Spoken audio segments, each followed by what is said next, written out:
up, everybody? It is hot as balls. I'm probably gonna split this video into two parts just because I need to install the coilovers as well and also change the rotors and brake pads. That being said, I'm going to install, should be the tie rods, inner and outer, the control arms and the upper control arm, and install back the sway link bar.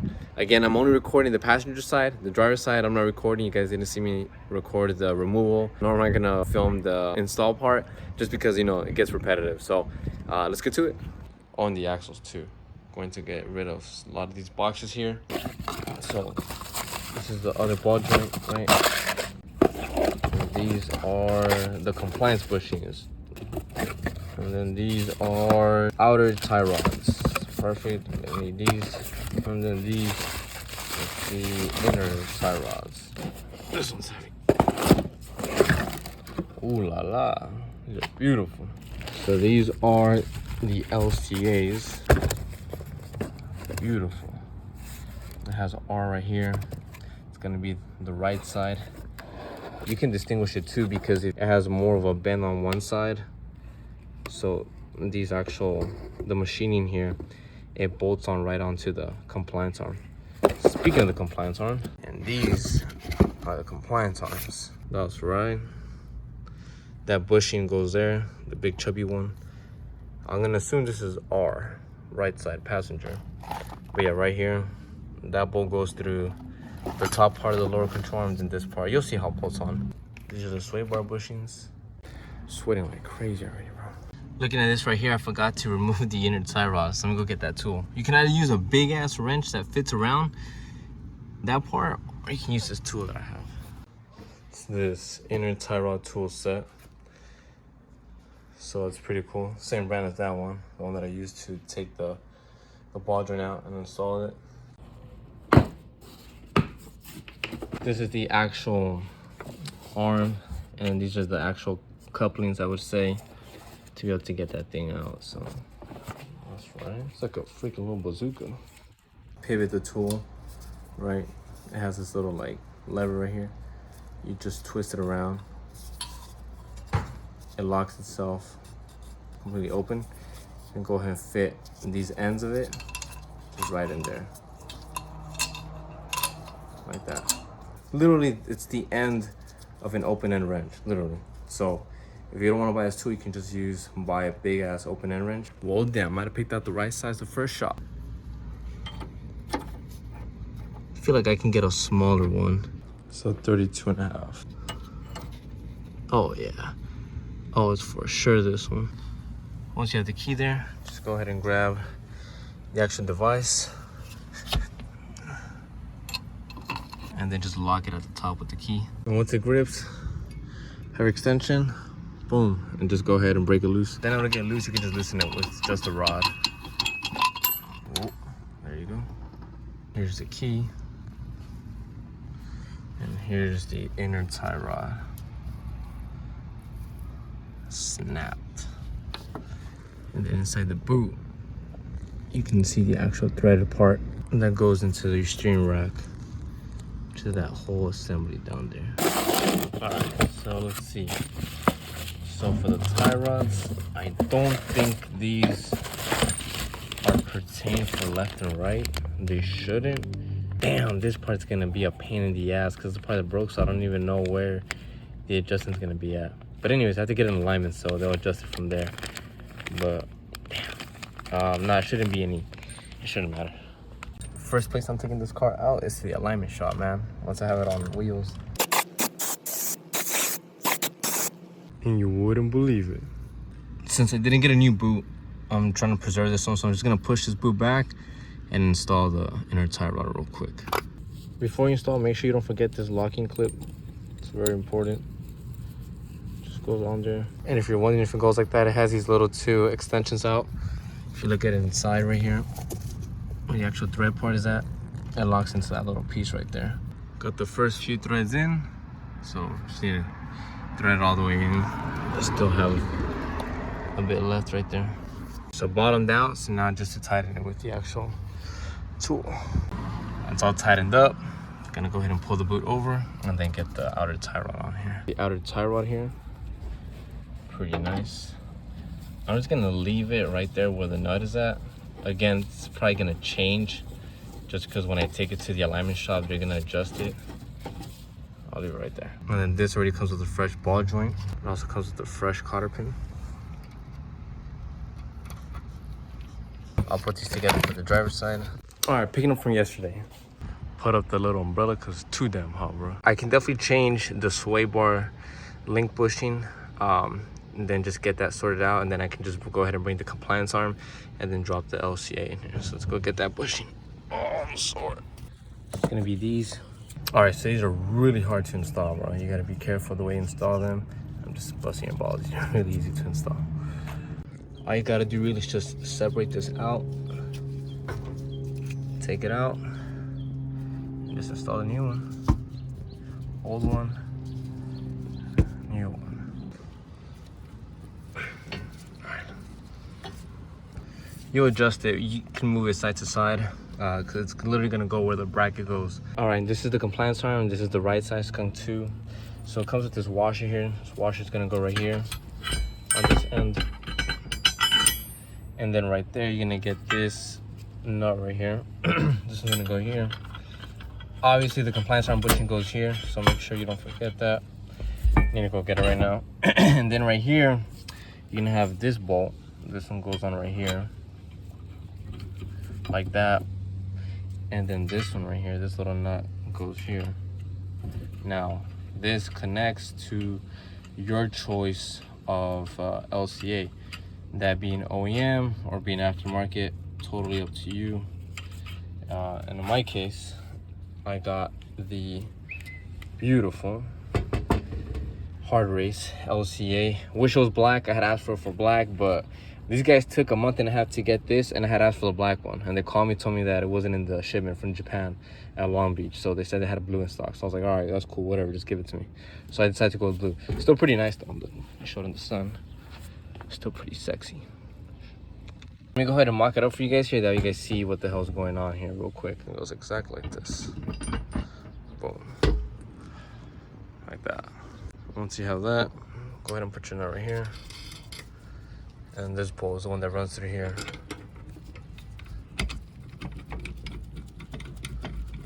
Right, you guys get the deal. And then right here, this is where your ball joint goes. Your lower ball joint from the knuckle. And then right here, this slot right here, this is for the bolt. This one right here, this is the one that goes from your actual drop fork right here, from your coilover or shock and strut setup. And then here, you have to use the OEM bolt. This is the one that goes into the actual chassis. So Hard Race does provide you, Hard Race just provides you with the LCA. This is what I got. And Skunk 2 provides you with the compliance arm, this washer, this nut. This comes welded on there already with this bolt. And then this nut as well. This part of the stud here, it's already part of the actual compliance arm here. Compliance bushing. Go ahead and slide it on there. Boom, easy peasy. And then grab your little nut. And just go ahead and thread it on there. So you have the whole setup like that. Beautiful. So I'm gonna go ahead and shoot the LCA through first. Install it right there. And then just have it supported right here. Still hammering it in. It's hot today, for sure. All right, well, after continuous hammering, finally went in.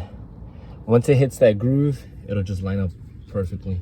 So you're good. So now I'm gonna go ahead and put the bolt through there, and that should secure it there. Once it grabs, your game. Okay. So now this is fully supported. Now this can be supported by the LCA. It's pretty cool. Since both of these are Hard Race, I guess they have the same finish. That's pretty cool. Not too bad, you know, silver blue finish. I'm just mad that they painted the actual chassis blue. That wasn't me.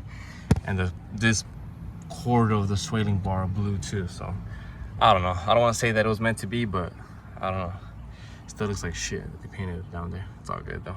Okay, so right here I'm gonna go ahead and loosen these 4 bolts. This is where that end of the compliance arm goes with the bushings. It's gonna sit right here. So I'm just gonna drop this, put the compliance arm right here, and then bolt this back on right here. And then you see what I'm telling you here, the bracket for the sway bar link bushing right here. It's gonna go in these 2 holes right here. Boom and boom. It's hot. It's been a pain in the ass to say the least. But I got the compliance arm and the LCA, but it was a to get the compliance arm in. And the LCA, I am not liking how this is sitting. I think there's a bigger problem. So the compliance arm is in, LCA is in, but if you look at the LCA, it's kind of, I don't know, man. From where it starts over there, I would want it around here, but it kind of bends out this way. And I think that's because the actual subframe is somewhat bent sideways a bit. So that might be a bigger culprit than I had thought. I thought we were fine there, but I guess not. And on top of that, I think this sway link bar doesn't seem bad, but again, you know, you find out once you start putting the new parts in, you start seeing that things are not lining up. So yeah, I don't think this is how the LCA is supposed to look. I mean, this is new, this is not bent. First, when the accident, this thing was like this. And then initially I thought it was gonna be straight, unless I'm tripping, unless it's supposed to be bent like this out a little bit to the side, but I don't know. It doesn't look right. It's slightly bent off, like say maybe about like 5 degrees out like that. I mean, I'll keep on attempting to put everything back, the knuckle, put the fork on, and then the coil over and see if it lines up. If I can get it moving, you know, I'll get a feel for it, but I'm pretty sure if I don't change, well, I'd have to get a subframe, I need to find one, but I think it might have to be a bigger job just than putting these new suspension parts. I think the subframe might have to go out for a new one or for a new used one, and then the swaying bar too. Well, swaying bar is pretty easy, but the subframe, it's 4 bolts and stuff, but you have to get the rear engine mount and all the other crap out, and the rack and pinion, and it's gonna be a little bigger job. But screw it, I'll just keep on attempting to put everything back. I'm ready to put freaking gasoline in this car and light it up. I just might be good, because looking at it a little more deeply, I know this thing is not bent because this is brand new, but it's just angled weird. But it might be perfectly fine, because looking at this hole kind of lines up with the middle right here of the upper control arm here. So it just might be perfect, because this is where the knuckle goes, right? Lower ball joint, and this goes straight up, and it lines up literally in the middle between where the upper control arm is going to be. So I just might be perfectly fine. I just might have not paid attention enough to the OEM before the crash, and maybe realize that this, you know, this has to be straight, right? The actual LCA. But maybe what I didn't notice is that maybe it's angled at a different, you know, slightly off to the right. So I just might be okay. I just might be okay. That looks perfectly fine there. Looks like there's enough clearance and everything. The scrap already got scratched here. Got pissed right here. I was trying to put the fork on. So I just might be okay. So, but anyways, I'll just carry on, continue installing everything, and we'll see how it turns out. This heat got your boy all delusional and everything. Just gonna go ahead and tighten that right there, and then install the knuckle. I don't know how that's gonna go, man. I mean, try to get this. I'm not worried about this getting lined up, but getting it with the upper control arm, I need to get the upper control arm too, and then line it up here. Man, it's gonna be crazy. I'll probably leave the coilover install for another part, just because I mean, I'd be here all day trying to swap all these parts and everything. Still need to get this crap on there. This is the right one. Alright, so it's mocked up there. It's all bolted up. Boom, boom. Now for the big behemoth. I'm not gonna get excited, but it's looking good so far. Okay, just got the axle in. Once you get it in, you'll see that it rotates on the other side too. I'm pivoting it from this side, so it's hooked on. It's not an LSD, so you know that when one side moves, the other side's gonna move too. LSD will allow it to rotate individually. Damn, my head hurts, man. Straight through this side. Pass out soon. Alright, so upper one's installed, bottom one is installed, and I just need the tie rod one right here. I'm just sweating myself away here, bro. That is crazy headache. Drank like 13 water bottles already. So there's that cotter pin right there. Don already has it. It's the top. I had to go inside to eat, man. Just chill, bro, because it was literally thumping, bro, my head, bro.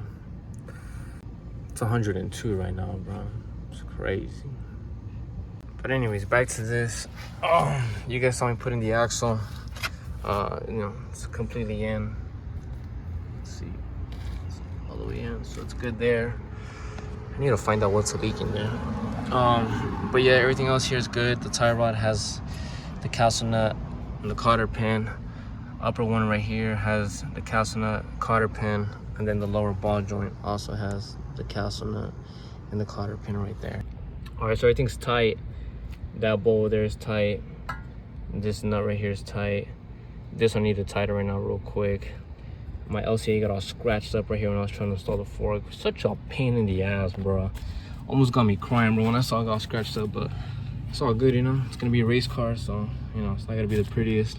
So I just need to tighten this fork nut right here, and then tighten right here this outer tie rod nut, and then literally that's it.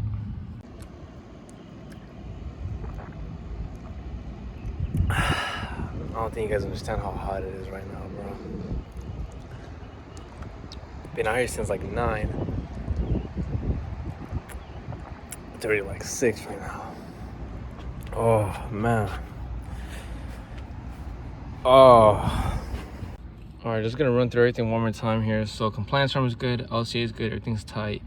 Thinking about the sweating bar, I think it will fit and I think it'll line up. It's just that I remember last time I was trying to remove it, so I think I might have pulled it that way, so that's not lining up. But anyways, coilover still use the old one. Upper control arm is good here. Knuckle still the same one. Painted this bullshit one. I'll put some acetone another time. The fork still use the same one, it's good. The coilover, I'll use the other one. I said I just use the same one, but I'll install the other ones once I get that fork. That way I can adjust it, because it was too short when I tried to install it here. And then the axle, the one I picked up from the homie, that red EK, it's good. Inner tie rod, outer tie rod, firme, ball joint here. These rotors here, they're rough. So I will be installing new rotors and the brake pads, which is why I didn't even bother installing the actual caliper and the bracket. I'm just gonna remove it again. So all it is like that. But other than that, man, everything else is pretty good. So next time I'll just do the rotors, the brake pads, right? And then try to adjust this swaling bar to try to get it to fit in here. And then just need to get a wheel and then just put these little lug nuts and I should be good to go. Once it's all said and done, I'll definitely see if the car sounds funny, moves funny. I'll definitely get it going to an alignment shop once I have it on wheels. They'll have to probably adjust the camber, the toe and whatnot. Hopefully it's all good news. Hopefully they don't tell me, hey man, like this is like really bad or you have to change the subframe. But nonetheless, that's something that I will definitely keep in mind, changing the subframe.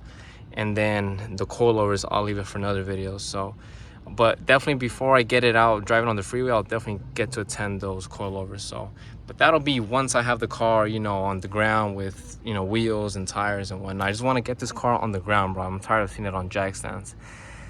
But yeah, guys, so next video, like I said, rotors and brake pads, sweating bar, and then, you know, get the wheel on, drop it, and then, you know, I should be able to go around the block and whatnot.